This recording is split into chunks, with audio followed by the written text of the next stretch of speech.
All right. Well. We're back. I think I might do something funny like that every time I do this. It'll never ever get old. So, whoops, we are back. We are very much back. There we go. Should have done that before. Anyways, we're going to take a more formal look at exponential functions. So we're going to call this 5.2, and we're going to be analyzing exponential functions. So a lot of the things that we noticed kind of informally in the last lesson, we're going to note more formally today. Last lesson we learned about exponential functions, and basically, well, we didn't quite arrive at this conclusion, but here it is anyways. An exponential function is any function of x that can be written in the form y equal a to the x. Okay, so those are the letters we're going to use, and a is a positive constant, so that's another important thing. So we saw yesterday increasing functions that look like this, and we noticed that that's the case when a is greater than 1, you're going to get a function like this with a couple of characteristics, that this is always going to be 1, that was our y-intercept, and we have a horizontal asymptote right here at y equals 0.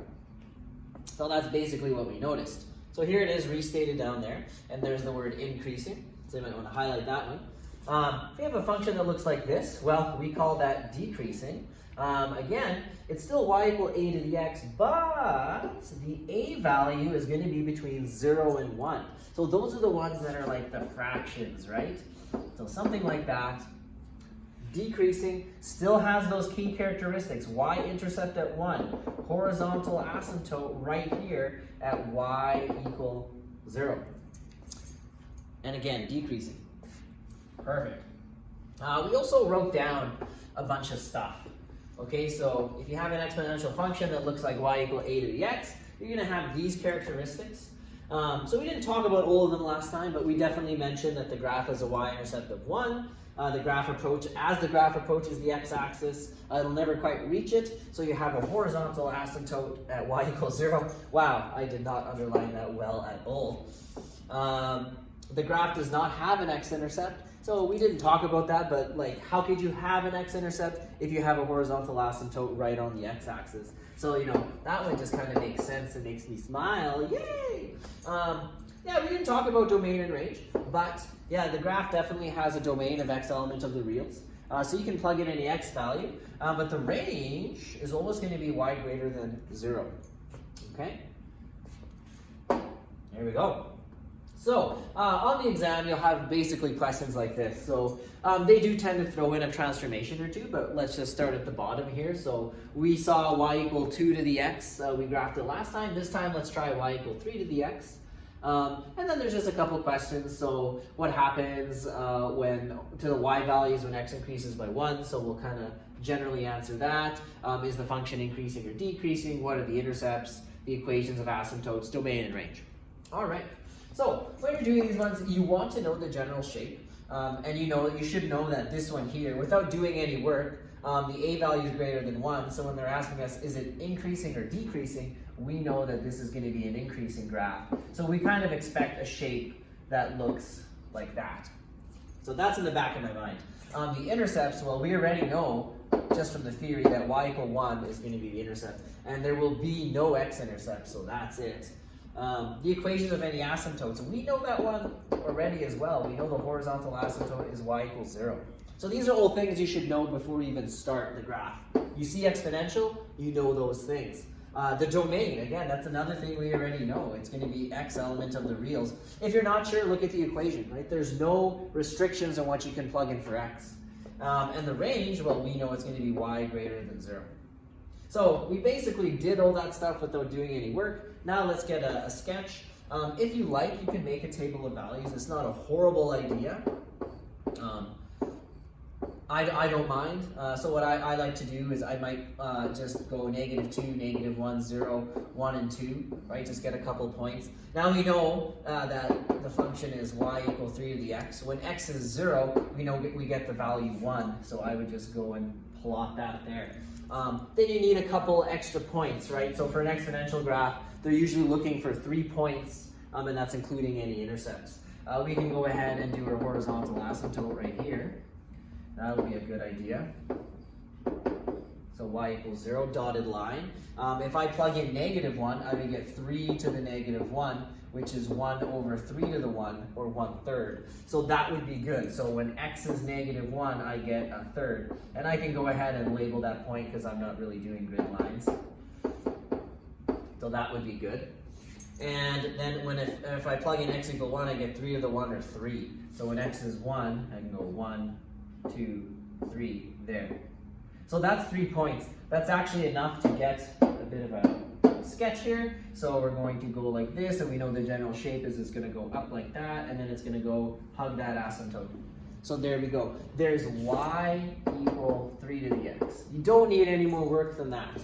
So 3 points, include your intercept, done. If you don't have a scale, or if the point isn't on the scale like this one, make sure you label it. And it's a beautiful graph. It's a beautiful day to do exponential functions. Let's take a look at this one. So this would be did we answer all the questions? I think we did. Yeah. We didn't really answer the first one. The effect on y when x increases by 1. They don't really ask stuff like that on the exam. But we know what happens. As x increases by 1, y increases exponentially. So it'll be 3 to whatever power x is. So that's kind of a silly question. Here we go. So yeah, we'll kind of skip this one. I don't really like that question, so we'll skip it. That'd be neat if you could do that on the exam. Like, I don't really like that. I'm just going to skip it. It doesn't count anymore. There it is anyways. So this is going to be, because the a value is between 0 and 1, that's going to be a decreasing function. So let me switch colors here for a second. So we already know that's decreasing.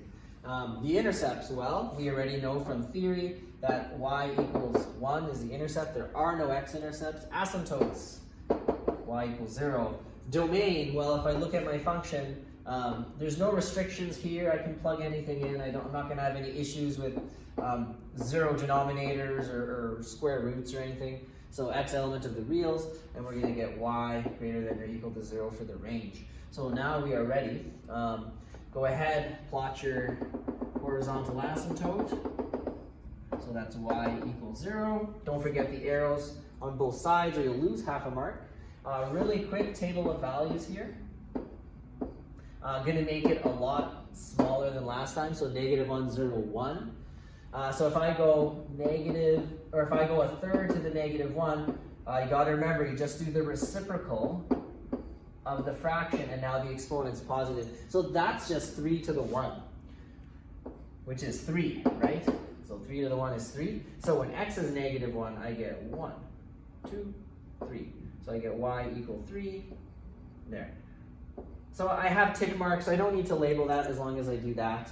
Now, when I go 1/3 to the power of 0, anything to the power of 0 is 1. So there's my y-intercept there at y equal 1. And then when I plug in 1 for x, I have 1/3 raised to the power of 1, which is just 1/3. So for that one, I might go and label that point, just because it's not going to be on my scale. So x is 1, y is 1/3, and that's enough work to get a sketch here. So I'll switch to black, and I don't know, I like to I'll do it like this. I'll start here, and then I'll just kind of go exponential like that, and then I'll kind of come down, make sure that you don't actually touch that asymptote. Be careful not to curve away, just make sure something like that would be great. So there you go. There is the graph of y equals 1/3 to the power of x. Okay, so notice the range is y greater than 0. Not equal to 0 because we'll never quite touch that asymptote. So that's basically a recap of everything we did yesterday. Mr. Jones, if you're in school, can you come to the office, please, Mr. Jones? Perfectly timed interruption. So today, we recapped all that. We looked at it more formally. Now we're going to actually start looking at maybe some transformations to these graphs. So we looked at this, was it 2 units ago, or was it the last unit? We understand the basic shape of the graph, so our transformation rules are still going to look like this. So this is what we did in the last unit, right? So remember A, B, H, and K. Remember A and K, those affect the y values. And then B and H, those affect the x values. So that was last unit, what it looks like on the functions we were doing. For an exponential function, it now looks like this. So A still does the same thing to the y values. So I'm going to multiply my y values by A and add k to them, or subtract k if it's negative. So create a chart to find the new points and then sketch. Well, I'm not sure what I was going for there. Let me check my notes. Nothing really, just kind of a general equation, I suppose. So if you take a y equal xy point, so if you take those points on your original exponential graph, and I do all those transformations, what's going to happen? So it would look something like this. If we do the x values first, again, notice how you have to pull out the b term.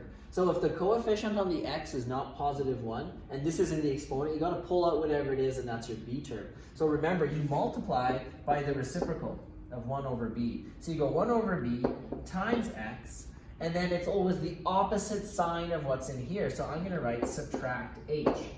So if you have -2 and you go -2, you get +2, right? So it's always the opposite thing. So that's what happens to your x values. Your y values, you multiply by a, and then you add k. So they're going to be a times y plus k. So that's how those transformations affect an xy point on the original exponential graph. Still exactly the same as the last unit. It just looks a little different. So let's try. So they say use the graph of y equal 2 to the x to sketch the graph of y equal 2 to the power of 2x minus 4. Wonderful. And then they ask us all those same questions they were doing before. So when you're tackling a question like this, what I recommend you do is you grab a couple points on the original graph, right? And we know those basic points. We know the y-intercept, and then it's really easy to go find x equal -1 and x equal 1. So you're going to try to transform those 3 points and see if you can get a sketch of this. Now we can make predictions, right? Like we know that this is going to shift the graph 4 units down, and we know that this one here, the 2 to the x, we're going to be multiplying our x values by 1/2. Okay, multiplying our x values by 1/2 is going to push them all closer together, so that's going to be a horizontal compression. So we sort of can imagine this graph, which we know is increasing and looks something like this. It's going to shift down 4 units and be squished like that. The horizontal asymptote, remember, will also shift. So horizontal asymptote is a y value, so that's going to go down by 4 units. So those are my predictions for the graph before I even start drawing it, okay? Otherwise, like I said, take these things and write what happens to your xy point. So here's my xy point. I'm going to multiply x by 1/2. That's the same thing as dividing it by 2, and I'm going to go my y values minus 4. So really quick, if you go y equal 2 to the x, so let's do the x value -1. So if you plug in -1, you would get 1/2 right there. Okay, if you plug in 0, anything to the power of 0 is 1. And if you plug in x equal 1, well, it's 2 to the x, so you get 2. So there are some points on my original graph. Oh, by the way, I like to add the horizontal asymptote, y equals 0, so that I don't forget to transform it. Okay, so x divided by 2. So this point would turn into the point -1/2. And then y minus 4, so 1/2 minus 4, well, that would be -3.5. And I know that's not a nice point, but let's see what happens. Next one, 0 divided by 2 is still 0. And then when you go 1 minus 4, you get -3. Okay, so that's my y-intercept. Now we have 1 divided by 2, so 1/2. And then 2 subtract 4, well, that gives me -2. And then don't forget the horizontal asymptote, well, that also moves, so it's y equals 0. 0 subtract 4 gives me a horizontal asymptote of y equals -4. Now, you need to decide if that's enough for you to graph, okay? And maybe, because I kind of have these ugly fractions, maybe I pick something a bit more convenient. Like, if x were 2, 2 divided by 2 is 1. So what I'm going to do right now is I'm going to go and find when x is -2 and when x is +2, just to make it a little bit easier. So if x is -2, well, let's see, -2, original function, 2 to the power of -2 is 1/4. So I don't know, you get a better x value, you get an ugly y value. For 2, when x is 2, you get 2 to the power of 2, which is 4. So maybe this point, maybe this one's worth transforming just to give us a nice point. X divided by 2 is 1. And then 4 subtract 4 is 0. So actually, what's this? That's my x-intercept, right? When y is 0, that's my x-intercept. So that's a point I would have needed. Perfect. Let's get a sketch here. So we're going to go 1, 2, 3, 4. And go 1, 2, 1, 2. Good enough. So here we go, horizontal asymptote. Trying to use a ruler, so that's y equal -4. Plot the easy points, so like 1 for x, 0 for y. So there's that one. What else did we have that was nice and easy? We had the y-intercept, so 0, -3. Okay. Now now we need at least 3 points. Keep in mind, the original graph, remember the original graph would have been something like this, right? Now I hit the point 0, but that's the original graph. It shifted down and got compressed. So keep that in mind. I'm going to use blue now. So I know that it's going to go something like this. We do have a point here. We didn't actually calculate it, but we could use a different one. Like we could use this one because we already got it. Like when x is -0.5, y is -3.5. So that wouldn't be a bad one. We could use it. Well, let's just do this one. So we'll transform it. -2 divided by 2 is -1. Okay, and then 1/4 minus 4, well, that's -3.75. Okay, so when x is -1, I'm basically down here. I'm almost at the asymptote. That's basically what we're looking for. So you do something like that. We know the graph is still going to be going like this, so you can go and do that, and then go and hug that asymptote. Now, if you wanted to, you can label that point. So it's -1, -3.75, and that's good. That's enough. You got 1, 2, 3 points, all the intercepts, horizontal asymptote, 1 extra point, and you have the general shape of the graph. That's all we're looking for. So that's a tricky one. It's not easy. They're generally 3-mark questions, 1 mark for transformation. So there's 2 transformations, and then they'll kind of do 1 mark for like the asymptote and the general shape and stuff like that. Perfect. Whew. I think I need a break after that one. Let's just all go home. Let's see, what else do we have? We could do one of those. Sure. Yeah, let's do let's do another one. We'll do one more. And then you have more in your homework. I forgot to answer all these bloody questions. What happened? The only ones that are going to be really interesting are these ones. We talked about the equation of the asymptote, but domain and range we didn't talk about for this one. So for domain, well, look at that. I can still plug anything into here. So the domain, even after all the transformations, is still x element of the reals. Now the range, that changed. How did it change? Well, if you sketch the graph, because of a horizontal asymptote being down here, and this thing being an increasing function, y needs to be greater than -4. Okay? And that is a question that they will ask on the exam. They could. Okay, so the range of exponential functions is a question they do ask occasionally. All right. Perfect. Another one. So this time, we're still taking y equal to the x. So we still know that general shape of the graph, right? So we know it's gonna look like that, and that's the point 1. Okay, so there is, y equal to the x. Hopefully that doesn't make my graph too messy. And we're doing this one, which, oh boy, that's ugly. So that is, I'm gonna go to a thinner marker here, but that is 3, and then an open bracket 2, -x plus 2 in the exponent. All right, so first thing I'm noticing is before I do anything, my x coefficient is not +1. So I'm going to want to pull out a -1 from my exponent. So I'm going to get 3, and then 2, pull out the -1, open a bracket, divide everything by -1, so then you're going to get x, subtract 2. There. So now we're going to have the right transformations here. We see that we're multiplying our y values by 3.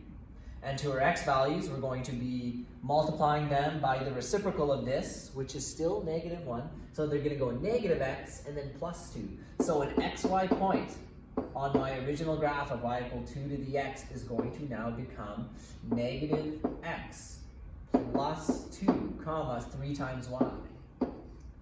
All right.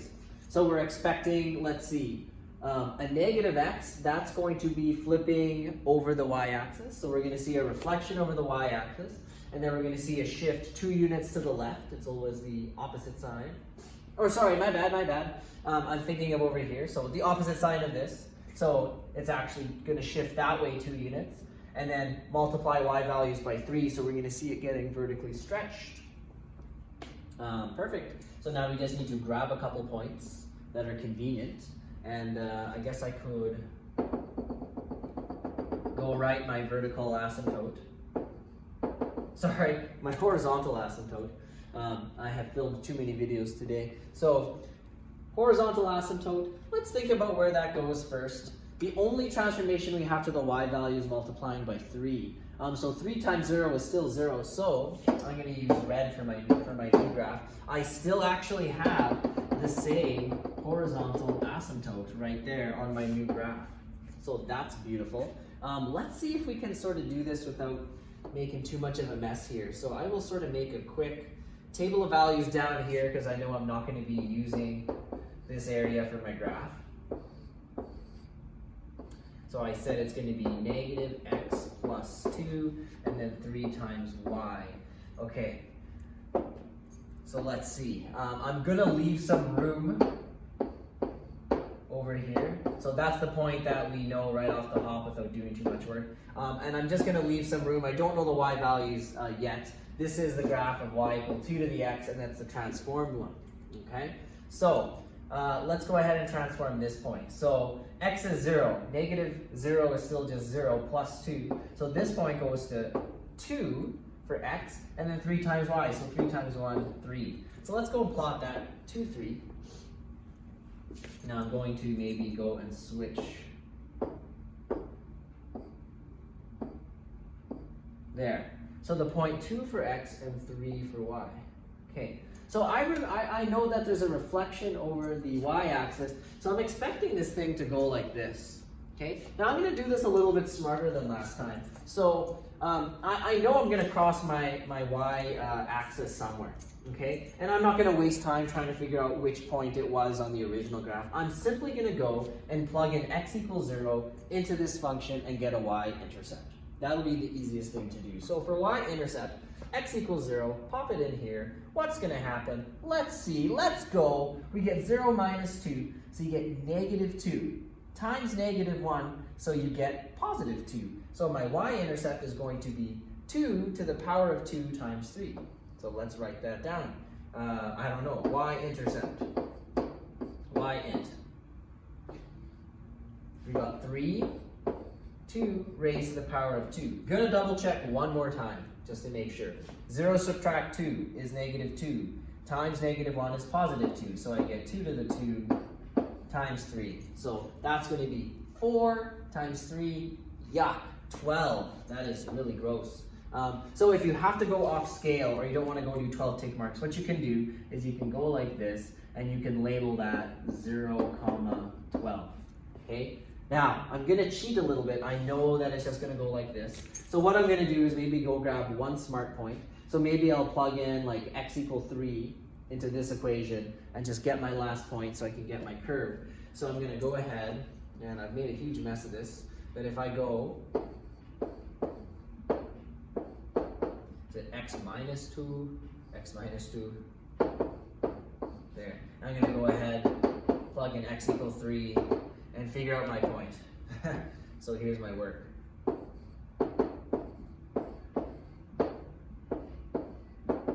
There. So let's see, that's going to give me negative 1 times a negative, which is going to give me 2 to the power of 1. So there I get 2 times 3, which is 6. So that's not so bad. Now, something seems wrong here. Uh-oh, what did I do wrong? Something's wrong. Let's check again. I must have made a mistake. There's a mistake somewhere.